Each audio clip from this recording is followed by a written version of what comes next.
अस्सलाम वालेकुम व्यूअर्स, मैं हूं Malik Musharraf Abbas, advocate, district bar association जंग से। आप देख रहे हैं मेरा YouTube channel GM law firm. आज की मेरी वीडियो इंतकाल विरासत को चैलेंज करने की मियाद के बारे में है कि कब वो उसके मियाद शुरू होती है, कि किसी भी इंतकाल को चैलेंज करना हो तो उसकी मियाद कब शुरू होती है। सुप्रीम कोर्ट का बड़ा एक अहम फ़ैसला है। तो वीडियो शुरू करने से पहले मेरी तमाम दोस्तों से गुजारिश है कि मेरा YouTube channel GM law firm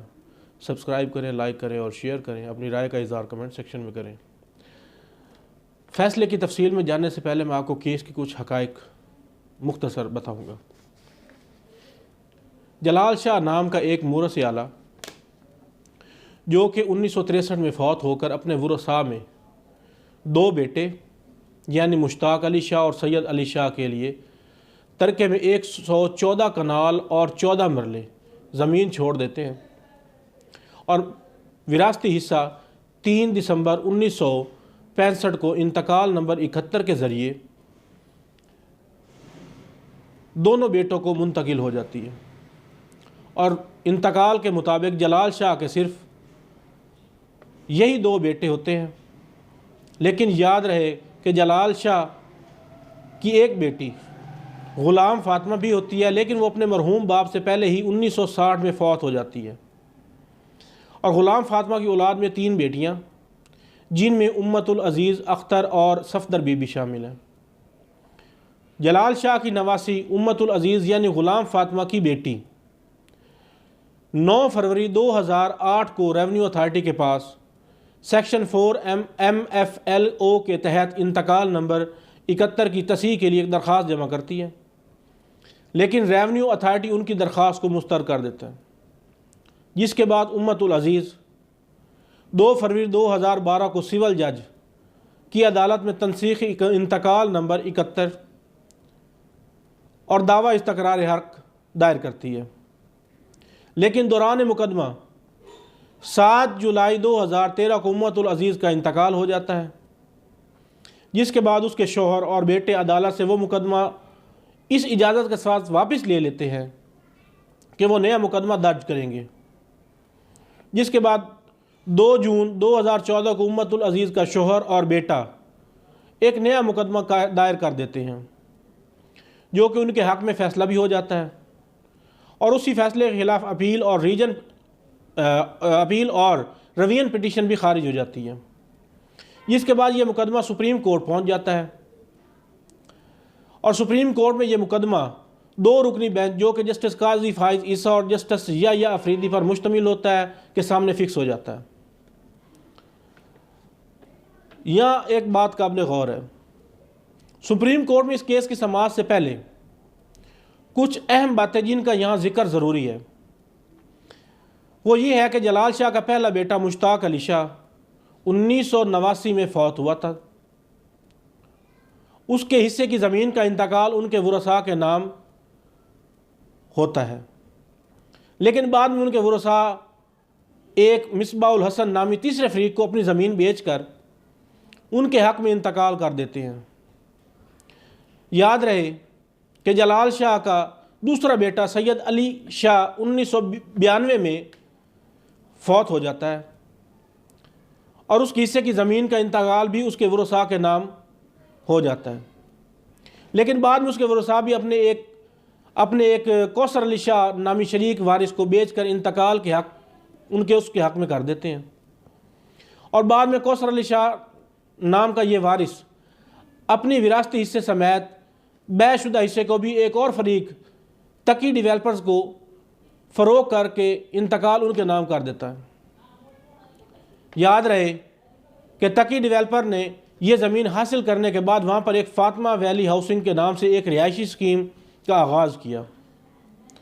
और ये मनसूबा CDA से बाकायदा मंजूर होने की वजह से वहाँ पर 444 लोगों ने प्लाट्स भी लिए हुए थे। ट्रायल कोर्ट, अपीलेट कोर्ट और रिवीजनल कोर्ट ने यह केस उम्मतुल अज़ीज़ के हक़ में फ़ैसला होने के बाद जब यह केस सुप्रीम कोर्ट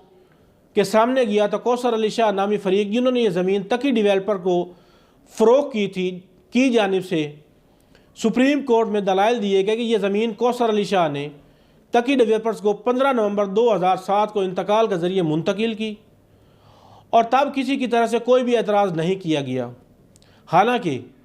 अगर एतराज़ होता भी तो ये 1963 में होता जब जलाल शाह फौत हुआ था,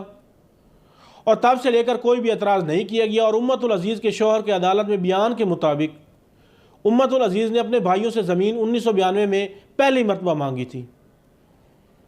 तो उसके लिए काज ऑफ एक्शन 1992 में बनता है। और कानून मियाद समात के दफ़ा 91 के मुताबिक लिमिटेशन का अर्सा इस केस में 3 साल है, और दफ़ा 120 के मुताबिक दावा इस्तक़रार हक़ जब वो मलकियत के हवाले से हो तो उस सूरत में लिमिटेशन 6 साल है।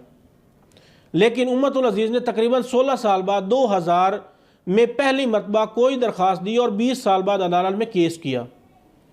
तो इस वजह से उम्मतुल अज़ीज़ का ये केस टाइम बार्ड है। कौसर अली शाह की जानिब से इन दलाइल के जवाब में उम्मतुल अज़ीज़ की जानिब से कहा गया कि वो अकेली लाचार औरत थी, जिसके जवाब में कहा गया कि वो अकेली नहीं बल्कि शादीशुदा औरत थी। याद रहे कि तकी डेवलपर्स की जानिब से ट्रांसफ़र ऑफ प्रॉपर्टी एक्ट के सेक्शन 41 पर भी इन्सार किया गया,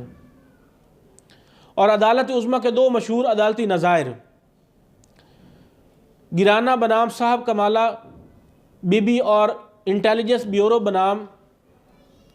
शब्बीर हुसैन पर भी इन्सार किया गया। दूसरी जानिब यानी रिस्पोंडेंट की जानिब से ट्रायल कोर्ट, एपीलेट कोर्ट और रिविजनल कोर्ट के फैसलों पर इंतसार के साथ साथ ये भी नुक्ता उठाया गया कि विरासती मामलात में कोई लिमिटेशन नहीं होती, और इस नुक्ते के लिए सुप्रीम कोर्ट के मुख्तलिफ अदालती नज़ायर पर इन्सार किया गया। फरीकैन के दलाइल मुकम्मल होने के बाद सुप्रीम कोर्ट के फाजिल जज काजी फाइज ईसा ने फैसले का आगाज़ इंतकाल नंबर 71 से किया और लिखा कि उम्मतुल अज़ीज़ की जानिब से इंतकाल को तकरीबन 45 साल बाद पहली मरतबा 2008 में रेवेन्यू अथॉरिटी के सामने चैलेंज किया गया, जिन्होंने इस दरख्वास्त को मुस्तरद किया, और फिर अदालत ने अपने फैसले में रेवेन्यू अथॉरिटी के फैसले का एक पैराग्राफ नकल किया, जिसके मुताबिक रेवेन्यू अथॉरिटी लॉन्ग स्टैंडिंग इंतकालात में कोई तशहीर या तब्दीली नहीं कर सकती। इस पैराग्राफ के बाद जस्टिस साहब ने लिखा कि उम्मतुल अज़ीज़ ने बजाय रेवेन्यू अथॉरिटी के इस फैसले को चैलेंज करने के दीवानी मुकदमा दायर किया। मुकदमे में मौजूद चंद खामियों की तरफ इशारा करने के बाद जस्टिस साहब ने लिखा है कि इन खामियों में पढ़ने की बजाय इस केस में हमारी नज़र में मंदरजा झेल नुकात सबसे अहम है। याद रहे कि वो नुकात जो इस फैसले की तलखीस का बाइस बने। जस्टिस साहब के मुताबिक इंतकाल विरासत में 2 तरह के केस होते हैं, जिनमें एक ये कि जब कोई फरीक ये दावा करे कि उसके विरासती हिस्से को सिरे से तस्लीम ही नहीं किया गया और उसके हिस्से का इंदराज भी इंतकाल में नहीं हुआ, जबकि दूसरे केसेस ये आते हैं कि वारिस खुद खामोश और बेकार बैठा है, इसकी जाने से तब तक कोई दावा नहीं किया जाता जब तक कोई तीसरा फरीक ना आए। तो ऐसे केसेस में मुतासरा फरीक के लिए ये साबित करना लाजिम होता है कि इसको विरासत से महरूम उसकी लाइलमी में किया गया, और दूसरी बात यह है कि उसके लिए यह भी साबित करना लाजमी है कि ख़रीदार और बेचने वाले के दरमियान कोई साजबाज हुई है, और तीसरी बात यह है कि उसके लिए यह भी साबित करना लाजमी होगा कि ख़रीदने वाले को इसके हक़ का पता था, लेकिन इसके बावजूद उसने ये ज़मीन ख़रीदी। सुप्रीम कोर्ट की जानिब से तमाम नुकात की तरफ इशारा करने के बाद कहा गया कि निचली अदालतों में से किसी ने भी इन नुकात की तरफ गौर नहीं किया कि इस केस में तीसरे फरीक के हकूक़ भी शामिल हो चुके हैं, और बिलखसूस तीसरे फरीक के हकूक़ उम्मतुल अज़ीज़ की जानिब से इंतकाल चैलेंज होने से पहले ही शामिल हो चुके थे। तो ऐसी सूरत में तीसरे फरीक को खसूसन जब उनको ना पार्टी बनाया गया और ना ही सुना गया तो उनको महरूम करना किसी भी सूरत काबिल जवाज़ नहीं हो सकता। और फिर इस नुक्ते के लिए अदालत ने अदालत उज़्मा के मशहूर 2 अदालती नज़ायर, जिनमें नंबर 1 गिराना बीबी बनाम साहिब कमाल बीबी PLD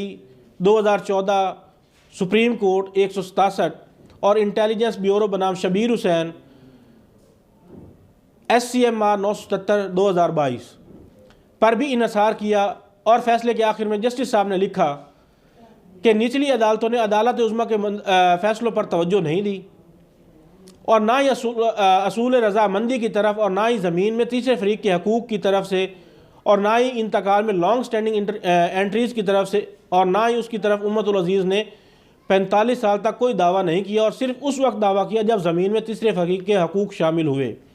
तो इन नुकात की रोशनी में सुप्रीम कोर्ट ने निचली तीनों अदालतों यानी ट्रायल कोर्ट, अपीलेट कोर्ट और रिविजनल कोर्ट के फैसलों को ख़त्म करते हुए उम्मतुल अज़ीज़ के केस को मुस्तरद कर दिया और तकी डेवलपर्स और कौसर अली शाह के हक़ में फ़ैसला दे दिया। इस इंतहाई अहम केस का खुलासा कुछ यूँ है कि इंतकाल विरासत में दो तरह के केसेस होते हैं, जिनमें एक ये कि जब कोई फ़रीक ये दावा करे कि उसके विरासती हिस्से को सिरे से ही तस्लीम ही नहीं किया गया